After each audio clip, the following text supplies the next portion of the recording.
Hello students, today we are going to discuss about some theoretical portion of partnership. In last video we have discussed about the chapter about the basic concept. अब आगे चलते हैं theoretical portion पे. Please आप इसे ध्यान से सुनिएगा क्योंकि इस चैप्टर के theoretical portions में से आपको 1 mark questions आपके एग्जाम में काफी मिलेंगे. So without wasting any time, let's start. Last video में हमने सीखा था कि पार्टनरशिप है क्या. चलिए फटाफट जल्दी से एक बार और इसकी डेफिनेशन डिस्कस कर लेते हैं. Partnership is a relation between two or more persons who have agreed to share their profits of business. Partnership एक एग्रीमेंट है दो या दो से ज्यादा पर्संस के बीच में जो बिजनेस के प्रॉफिट शेयर करने के लिए बिजनेस को चलाते हैं. एक लाइन हमने और सीखी थी, कैरिड बाय ऑल, या इसे तीनों से चला सकते हैं और any of them acting for all, और उनमें से कोई एक उन सभी पार्टनर्स के बिहाफ पर वो बिजनेस को चला सकता है. चलिए अब स्टार्ट करते हैं पार्टनरशिप के फीचर्स या इसे कैरेक्टरिस्टिक्स भी बोल सकते हैं. एक आप बेसिक सी चीज समझिए, अगर आपको किसी चीज के फीचर्स या कैरेक्टरिस्टिक्स पूछ लिए गए और आपके वो ध्यान में नहीं आ रहे तो सिंपल सी बात है उस रिलेटेड टॉपिक के डेफिनेशंस के आप टुकड़े कर दीजिए, वही आपके फीचर्स हैं. तो चलिए पहला फीचर है to or more persons. But obvious partnership कैसे होगी, एक सिंगल पर्सन कभी पार्टनरशिप नहीं कर सकता, वो सोल प्रोप्राइटर हो जाएगा. तो पार्टनरशिप के लिए उसे दो या दो से ज्यादा पर्संस की जरूरत होती है. ठीक है, so there must be at least two persons to start a valid partnership. अब एक और चीज आप समझिए, मैक्सिमम और minimum number of partnership. Minimum तो कॉमन सी बात है, दो होने ही चाहिए. मैक्सिमम क्या है, हमारे पास companies act 2013 and companies act 2014 के टू डिफरेंट रूल्स हैं हमारे पास. 2013 एक्ट कहता है कि सिर्फ 100 पर्संस एक पार्टनरशिप में मैक्सिमम हो सकते हैं, 101 नहीं कर सकते. और 2014 में रूल 10 हमें क्या बोलता है कि मैक्सिमम नंबर ऑफ पार्टनरशिप सिर्फ 50 हो सकते हैं. तो आपके माइंड में ये बात आएगी कि ये रूल्स आपस में ही, जो कंपनीज एक्ट है, ये आपस में ही नहीं रिलेट हो रहे, तो हम कैसे सीखें. एक एग्जांपल से सीखते हैं. मान लीजिए आपके फादर ने डिसाइड करा कि आपकी पॉकेट मनी एक महीने की 10,000 से ज्यादा नहीं हो सकती. आपकी मदर को बोल दिया जितनी मर्जी करो लेकिन नॉट मोर देन 10,000. फिर आपकी मदर ने डिसाइड कर दिया ठीक है हम 5,000 इसे देंगे. ये ऐसा ही सिस्टम है. इधर according to companies act 13 section 4 ने हमें कहा कि जितने मर्जी करो लेकिन 100 से ज्यादा आप उसे नहीं बढ़ा सकते. तो उस रूल की 2013 एक्ट की बात मानते हुए 2014 एक्ट ने क्या कहा, ठीक है, not more than 50 partners. Maximum number of partners सिर्फ 50 ही रह सकते हैं पार्टनरशिप में. अगला पॉइंट है इसमें एग्रीमेंट. एग्रीमेंट हमने लास्ट वीडियो में, अगर आपने लास्ट वीडियो नहीं देखी है तो प्लीज आप उस वीडियो को देखिए. एग्रीमेंट क्या है, टू पर्संस के बीच में एग्रीमेंट है. हमने एक और चीज भी सीखी थी कि किस मेथड से चलेगा, प्रिंसिपल एंड एजेंट मेथड से.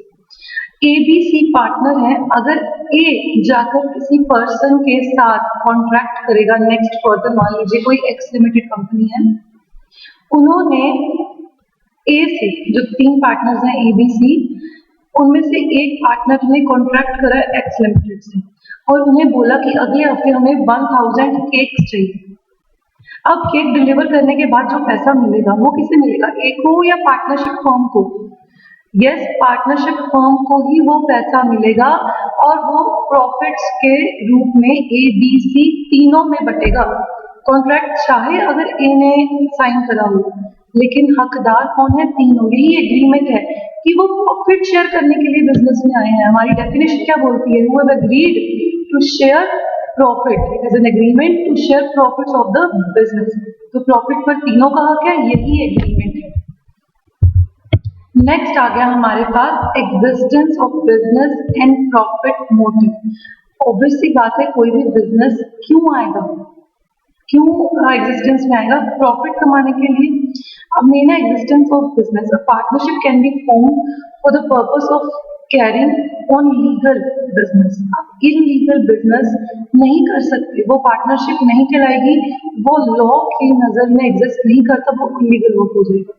सो if you are doing any kind of partnership, आपके माइंड में एक बात ध्यान में रहनी चाहिए कि वो एक लीगल वर्क हो और प्रॉफिट शेयरिंग करने के लिए ही वो बिजनेस एग्जिस्ट करता है। सो फोर्थ पॉइंट है हमारे पास शेयरिंग ऑफ प्रॉफिट्स। जो भी प्रॉफिट होगा वो सभी पार्टनर्स में डिसाइडेड रेशियो में बटेगा। अगर पार्टनरशिप स्टार्ट करते टाइम डिसाइड किया गया कि प्रॉफिट इक्वल बटेगा तो इक्वली, अगर कोई रेशियो 2:1 रेशियो 3 में है तो उस अकॉर्डिंग वो प्रॉफिट बटेगा, लेकिन प्रॉफिट पर सबका हक रहेगा।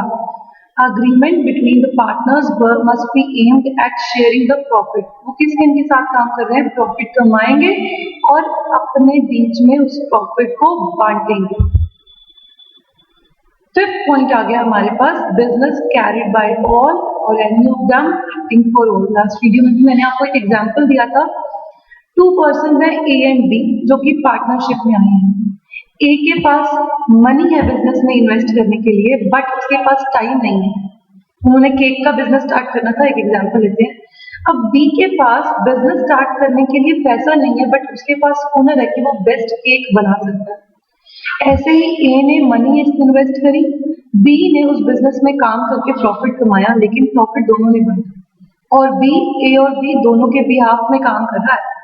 बुक्स ऑफ अकाउंट में दोनों का नाम चलेगा। यही ये लाइन है, acting for all, carrying by any of them and acting for all. Last है relation of principal and agent. ये हम समझ ही चुके हैं। Each partner is an agent and as well as a partner of the firm. वो काम भी करेगा और पार्टनर भी है और उसे उस पार्टनरशिप के प्रॉफिट पर उसका हक भी है। आई होप आपको फीचर्स समझ में आए होंगे। आगे चलते हैं। पार्टनरशिप फर्म्स में जब पार्टनर्स आ गए, उनके कुछ राइट्स भी तो होंगे। इस पार्टनर्स के कुछ राइट्स भी हैं। आपको 1 या 2 नंबर में इन टॉपिक्स पर आपको एग्जाम में क्वेश्चन डेफिनेटली देखने को मिलेगा। तो चलिए डिस्कस करते हैं पार्टनर्स के राइट। उनके पास क्या क्या हक हैं एक पार्टनरशिप में एंटर होने के बाद। Right to manage business. उनके पास हक है कि वो बिजनेस में अपना मैनेजमेंट, अपनी इन्वॉल्वमेंट रखें। ये उनकी पर्सनल डिसीजन रहेगी कि उनके पास टाइम नहीं है, तो ये लाइन वहां एप्लीकेबल हो जाएगी, कैरिड बाय ऑल और any of them acting for all. लेकिन हक सबको है। अगर कल को मान लीजिए ये बिजनेस में सिर्फ पैसा लगा, उसके पास टाइम नहीं है, लेकिन कल को वो आके बिजनेस में मैनेजमेंट कर सकता है। ऐसा नहीं है कि वो बिल्कुल भी मैनेजमेंट नहीं कर सकता। सेकेंड है right to express views and ideas. अगर मेरे पास, मैं पार्टनर हूँ, मेरे पास ज्यादा अच्छे व्यूज नहीं है, तो मैं सामने वाले के व्यूज सुनूंगी। उसको पूरा हक है कि वो अपने व्यूज दे, बिजनेस को आगे बढ़ाने के लिए आइडियाज दे। मुझे भी हक है कि मैं अपने व्यूज रखूं, अपने आइडियाज रखूं। हर पार्टनर को ऐसा राइट है। Right to inspect books accounts. Books of accounts यहाँ राइट वर्ड आएगा। Right to inspect books of accounts. Books of account accountancy में जो भी हमारी बुक्स प्रिपेयर होती है, जर्नल, लेजर, कैश बुक, ये सब हर पार्टनर को हक है। अगर कोई पार्टनर नहीं आके वर्क कर रहा लेकिन पैसा लगाया है, वो भी आके बुक्स ऑफ अकाउंट्स चेक कर सकता है और इवन देन वो अपने पास उन बुक्स ऑफ अकाउंट्स की एक फोटो कॉपी भी रख सकता है। डिटेल्स वो कभी भी कैसे भी आके आपसे मांग सकता है, देख सकता है, और आप भी सेम कभी भी बुक्स ऑफ अकाउंट्स को देख सकते हैं, उनकी फोटो कॉपी अपने पास रख सकते हैं। So right to share profit. Yes, partnership start ही क्यों हुई है? प्रॉफिट शेयरिंग मोटिव से। एम क्या है? प्रॉफिट कमाएंगे और आपस में बांटेंगे। तो हर पार्टनर का हक है प्रॉफिट में अपना शेयर लेने का। नेक्स्ट है राइट टू बी इंडेमनिफाइड। यहाँ एक वर्ड आ जाएगा, हिंदी में अगर बोले तो क्षतिपूर्ति। क्या आपको हक है कि आप अपना बीमा, इंश्योरेंस करवा सकते हैं अगर आपको खतरा लग रहा है तो। ऐसा कोई रूल नहीं है कि आप पार्टनरशिप में आके पर्सनली या किसी भी चीज पर आप इंश्योरेंस नहीं करा सकते। आप ध्यान रख सकते हैं, केयरफुल रह सकते हैं, इंश्योरेंस बीमा अपना करवा सकते हैं। नेक्स्ट है right to proper use of property. जो भी पार्टनरशिप में प्रॉपर्टी है, आप पर हक है कि आप बिजनेस रिलेटेड उस प्रॉपर्टी का यूज कर सकें। ऐसा नहीं है कि कोई पार्टनर आपको रोकेगा। Right to joint ownership. ऐसा नहीं है कि आप ओनर नहीं है, अगर आप बिजनेस में आके इन्वॉल्वमेंट नहीं कर रहे, काम नहीं कर रहे, पैसा लगाया चले गए, ऐसा नहीं है। आपकी proper ownership. Right to get retired. अगर कोई पर्सन को लग रहा है कि हेल्थ वाइज या कैसे भी करके ही is not enough able to join your business और मैनेज द बिजनेस, वो कभी भी किसी भी टाइम पर रिटायर हो सकता है। वो अपना एक लेटर लिख के अपने पार्टनर्स को देंगे और रिटायरमेंट ले लेंगे, और रिटायरमेंट तक की डेट का उनका जो भी प्रॉफिट उनका हिस्सा बन रहा है वो पार्टनर्स उनको पे कर देंगे। नेक्स्ट अब एक हमारे पास पॉइंट आया है पार्टनरशिप डीड।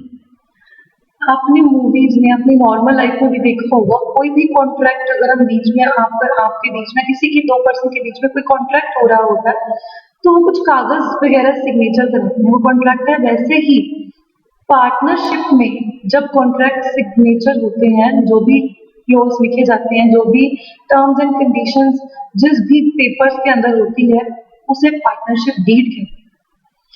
ये आपको पहले भी मैंने बताया था कि पार्टनरशिप का जो एग्रीमेंट है वो ओरल एंड रिटन दोनों में हो सकता है, लेकिन रिटन में रहेगा तो इट वुड बी बेटर, क्योंकि आगे कोई भी कॉन्फ्लिक्ट हो, कोई भी झगड़ा किसी पार्टनर्स के बीच में हो जाए तो एक एविडेंस रहता है कि देखिए ये कॉन्ट्रैक्ट में लिखा हुआ है, इन्होंने साइन करे हुए हैं, ये इस जगह पे गलत है या मैं इस जगह पे गलत हूँ। सो अगर पार्टनर्स के बीच में ओरल है तो वो उनकी आपस की डिस्कशन हो गई। अगर वो रिटन है, उस रिटन एग्रीमेंट को पार्टनरशिप डीड बोला जाता है। उस रिटन एग्रीमेंट को पार्टनरशिप डीड बोलेंगे।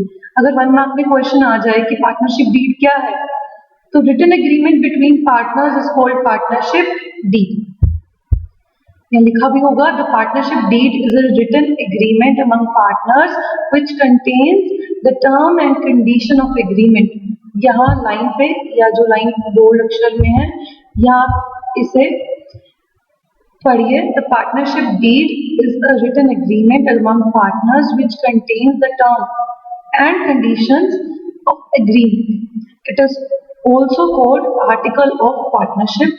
A partnership deed should contain the following points. तो जो deed है, जो written agreement है, उसके अंदर कुछ points होंगे, कुछ terms and conditions होंगी। तो डिस्कस करते हैं कि वो points partnership deed के अंदर क्या क्या है। पहला पॉइंट है name and address of the firm as well as partners। आपका एड्रेस, पार्टनर्स का नाम, जितने भी पार्टनर्स हैं, और पार्टनर्स का एड्रेस, एंड फर्म, पार्टनर्स मिलके जो बिजनेस चलाएंगे पार्टनरशिप फर्म हो जाएगी। वो फर्म कहाँ पर है, सिचुएशन, लोकेशन एंड उस फर्म का नाम क्या है। Second point name and address of the partners, same first के जैसे हो गया। थर्ड पॉइंट है nature and place of the business, किस सिटी में है, किस स्टेट में है। नेचर क्या है, किस type of business, electronic business कर रहे हैं या फूड आइटम्स में बिजनेस कर रहे हैं, कोई रेस्टोरेंट चला रहे हैं या कोई क्लोथिंग बिजनेस है आपका। Nature and place of the partnership. Fourth point is duration if any of partnership. अब आप ये कैसे कह सकते हैं कि मेरा ड्यूरेशन कैसे डिसाइड कर सकते हैं पार्टनरशिप की कि मेरा बिजनेस सिर्फ 6 महीने या 7 महीने चलेगा।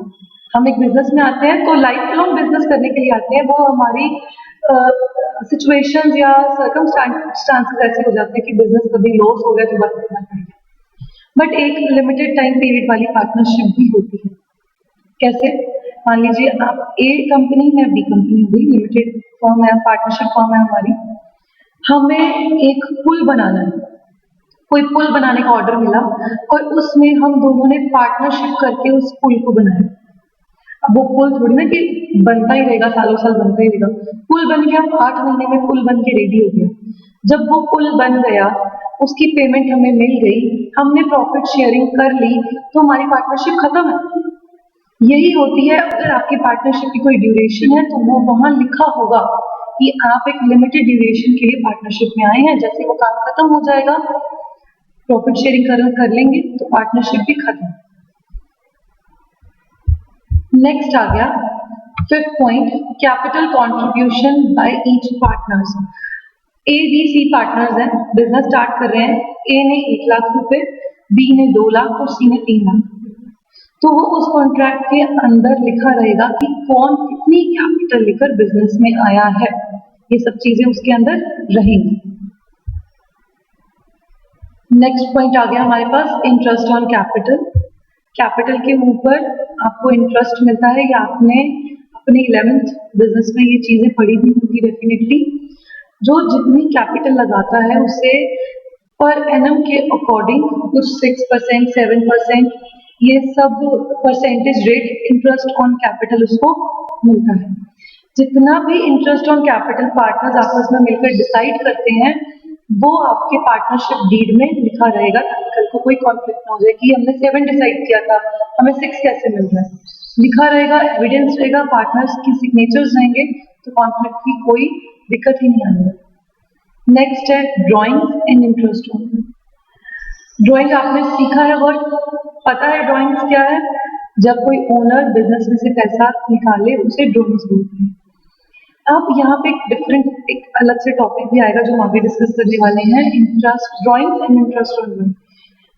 ये सिस्टम पहले से डिसाइड रहेगा कि अगर किसी पार्टनर को ड्राइंग करनी है तो वो कैसे करेगा, मंथली करेगा, हाफ ईयरली करेगा या क्वार्टरली करेगा, और उसको इंटरेस्ट ऑन ड्राइंग्स कैसे पे करना पड़ेगा, कितना रहेगा इंटरेस्ट ऑन ड्राइंग, और ड्राइंग्स करने का जो टाइम है वो पहले डिसाइडेड है। इंटरेस्ट ऑन लोन, लोन के इंटरेस्ट पर एक परसेंटेज प्रॉपर रहेगी। पार्टनर सैलरी और कमीशन, अगर कोई पार्टनर एक्स्ट्रा टाइम दे रहा है या पार्टनर को कमीशन मिलना है, कई बार ये भी सिस्टम है कि आप अगर किसी पर्सन को लेके आ रहे हैं अपने बिजनेस में कुछ सेल परचेज के लिए, तो आपको कुछ कमीशन मिलता है, तो वो कमीशन पहले से डिसाइडेड रहेगा। या आप पार्टनरशिप फॉर्म में कुछ एक्स्ट्रा टाइम दे रहे हैं काम के लिए, तो आपकी सैलरी डिसाइडेड रहेगी, वो भी इस पार्टनरशिप डीड के अंदर लिखी रहेगी, प्री डिसाइडेड रहेगी, झगड़ा ना हो इसलिए। फिर हमारा 11th पॉइंट है method of valuation of goodwill and asset. हम अपने बिजनेस की गुडविल कैसे कैलकुलेट करेंगे, ये 3 मेथड्स हैं गुडविल कैलकुलेट करने के, जो कि पार्टनरशिप के 2nd एंड 3rd चैप्टर में सब आप सीखेंगे। डिफरेंट टॉपिक अब चैप्टर वाइज ये पढ़ने वाले हैं। 12th पॉइंट है accounting period of the firm and duration of partnership. Accounting period या 1 जनवरी टू 31 दिसंबर करने वाले हैं, 1 अप्रैल टू 31 मार्च करने वाले हैं, और कितने टाइम के लिए, 6 महीने, 8 महीने, 1 साल या 2 साल, जो हमने पहले डिस्कस करा था। आपका ड्यूरेशन क्या रहने वाला है partnership. Rights and duties of partners, जो कि डिस्प्यूट्स को सेटल कर सके। काम बट जाएगा कि ए आपका काम ये है, आप सेलिंग एंड परचेजिंग देखेंगे, बी आप बुक्स ऑफ अकाउंट्स मेंटेन करेंगे, एंड सी आप शॉप पे जाकर काउंटर संभालेंगे। ये अगर ड्यूटीज एंड राइट्स पहले असाइन हो गए तो झगड़े वाली प्रॉब्लम नहीं रहेगी। एक पता रहेगा कि आपका काम ये है, आपका काम ये है, कोई प्रॉब्लम नहीं है, किसी पे डिपेंडेंट ही नहीं होना पड़ेगा कि मैंने नहीं किया, उसने क्यों नहीं किया। All kind of problems sort out रहेंगी इस रिटन डीड के कारण। नेक्स्ट पॉइंट आ गया 14, decision taken if some partner become insolvent. अगर किसी पार्टनर को बैंकरप्ट कोई पार्टनर घोषित हो जाए तो इस प्रॉब्लम को कैसे सॉर्ट आउट करना है, कौन उसका खर्चा करेगा। लॉस हुआ एबीसी को, ठीक है। अब सी इंसॉल्वेंट हो गया, सी के पास तो कैश नहीं है, सी का लॉस कौन भरेगा, पार्टनरशिप फर्म भरेगी, अकेला ए भरेगा, बी भरेगा, ये दोनों मिलके भरेंगे। ये सब डिसाइडेड रहेगा कि अगर कोई पार्टनर इंसॉल्वेंट हो जाए उसका लॉस किस अकॉर्डिंग हमने बेयर करना है। हमारे पास नेक्स्ट पॉइंट आ गया 15th point, opening of bank account, whereas it will be in the same form of partners। Bank account कैसे, joint bank account, different bank account, एक फर्म के नाम से बैंक अकाउंट, इस तरह की डिस्कशंस डीड में लिखी रहेंगी, डिसाइडेड रहेंगी। Rules to be followed in case of admission in settle of accounts और रिटायरमेंट और death of partners. A B C partnership चला रहे हैं, डी आना चाहता है बिजनेस में, तो डी के एडमिशन पे क्या रूल्स रहने वाले हैं जब नया पार्टनर भी आएगा। इसलिए जब कोई नया पार्टनर आएगा तो पुरानी पार्टनरशिप खत्म होगी एबीसी की, नई पार्टनरशिप डीड बनेगी एबीसीडी की। उस टाइम डीड पुरानी क्लोज करते टाइम क्या सिस्टम आपने बिठाना है वो डिसाइडेड रहेगा। मान लीजिए अगर किसी पार्टनर की डेथ हो गई तो कैसे बुक्स ऑफ अकाउंट्स मैनेज होंगी, या कोई पार्टनर रिटायर हो रहा है तो रिटायरमेंट पे उसे कितना, कैसे, कब कब पैसा देना है वो डिसाइडेड रहेगा। कोई पार्टनर अगर रिटायर हो रहा है, उसकी 10 लाख अमाउंट बन रही है, उसे एनुअली देना है, उसे क्वार्टरली देना है, उसे मंथली पेमेंट देनी है या लमसम पेमेंट कर देनी है, ये सब आपकी डीड में रहने वाला है। पहले से डिसाइड कर लेंगे आप झगड़े से बचने के लिए। Revaluation of assets and liabilities if any to be done. अगर कोई पार्टनरशिप में आ रहा है, जा रहा है या नई बुक्स ऑफ अकाउंट्स मेंटेन कर रही है, तो उस time revaluation of assets and liabilities होती है। आपके पास कोई प्रॉपर्टी है जो आपने इस साल 3 लाख की ली थी, ऑब्वियसली बात है कि अगले साल या तो उस पर डेप्रिसिएशन लगेगा या एप्रिसिएशन लगेगा, या तो वो बढ़ेगी या कम होगी। रिवैल्यूएशन तो हमें नेक्स्ट बुक्स ऑफ अकाउंट्स बनाते टाइम करना पड़ेगा, तो रिवैल्यूएशन किस मेथड से होगा वो भी लिखा रहेगा। Method of recording of firms account, आगे आप सीखेंगे बुक्स ऑफ अकाउंट को मेंटेन करने के कुछ मेथड्स होते हैं, वो कौन सा मेथड आप फॉलो करने वाले हैं। जैसे डेप्रिसिएशन है एग्जाम्पल होते हैं, रिटन डाउन वैल्यू मेथड भी होता है, स्ट्रेट लाइन वैल्यू मेथड भी होता है। तो आप लिखेंगे कि हम डेप्रिसिएशन इस मेथड से लगाने वाले हैं, रिटन डाउन वैल्यू मेथड से या फिर स्ट्रेट लाइन वैल्यू मेथड से। ऑडिटिंग, बुक्स ऑफ अकाउंट की ऑडिटिंग बेसिकली टेस्ट कह लीजिए, जांच कह लीजिए, जो कि सीए करते हैं या फिर सरकारी ऑडिटर्स होते हैं, गवर्नमेंट ऑडिटर्स, वो बुक्स ऑफ अकाउंट की ऑडिटिंग करते हैं। Date of commencement of partnership, जिस तारीख को बिजनेस पार्टनरशिप फॉर्म स्टार्ट किया है वो डेट करनी है या हो गई है, उस डेट वो मेंशन रहेगी आपकी partnership date. So I hope आपको सब समझ में आया होगा। हमने पहले क्या डिस्कस करा था, पार्टनरशिप के फीचर्स।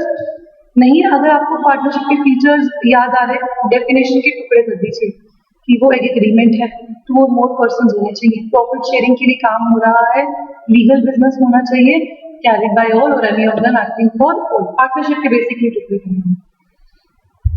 एक पॉइंट और सीखने वाला है 2 और मोर पर्संस के बीच में। जब आप पार्टनरशिप में आ रहे हैं, आपके साथ डिफरेंट पार्टनर्स होंगे, एक तो वो माइनर नहीं होना चाहिए, 18+ उनकी एज होनी चाहिए, वो मेंटली साउंड होने चाहिए। मेंटली डिसेबल पर्सन नहीं पार्टनरशिप में आ सकता, मेंटली साउंड पर्सन होना चाहिए। And third most important, law से वो डिस्क्वालीफाई नहीं होना चाहिए, लॉ की नजरों में वो डिस्क्वालीफाई पर्सन नहीं होना चाहिए। एनी काइंड ऑफ केस अगर उस पर चल रहा है, ऐसा कुछ नहीं होना चाहिए। लॉफुल बिजनेस करना है तो पर्सन के ऊपर भी, अगर कोई पर्सन लॉ की नजर में डिस्क्वालीफाई हो, पार्टनरशिप फॉर्म में नहीं आ सकता, आपकी पार्टनरशिप ही वो लॉ की नजरों में डिस्क्वालीफाई हो जाएगी। और एक हमने ये भी पॉइंट सीखा था, minimum and maximum number of partnership. 2013 act ने डिसाइड कर दिया कि 14 ने उनकी बात मानते हुए कहा कि ठीक है, हम 5 पर सेटलमेंट लेते हैं, 50 से ज्यादा पर्सन पार्टनरशिप फॉर्म में नहीं आ सकते। नेक्स्ट फिर हमने राइट्स डिस्कस की। कुछ पार्टनर्स के हक भी होते हैं, वो अपनी ऑनरशिप में, मैनेजमेंट में हिस्सेदारी कर सकते हैं, बुक्स ऑफ अकाउंट्स कभी भी चेक कर सकते हैं, अपने आइडियाज दे सकते हैं, रिटायरमेंट ले सकते हैं।